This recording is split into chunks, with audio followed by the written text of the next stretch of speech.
Merhabalar, Şanlıurfa Güzelşehir, Karaköprü'de. Yine elektrik yok, yine yok. Bu akşam ders yüklemem lazımdı, montaj yapmam lazımdı. 2 saattir elektrik yok.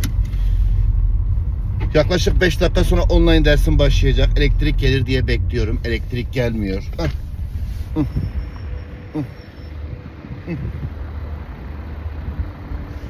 Yani mahalle değiştiriyorum ya. Böyle bir şey var mı ya? Ders yapmak için mahalle değiştiriyorum ya. Bir de Atatürk Barajı da tam dibimizde Atatürk Barajı var. Çok sinirliyim. Vallahi çok sinirliyim. Ya böyle bir şey var mı ya?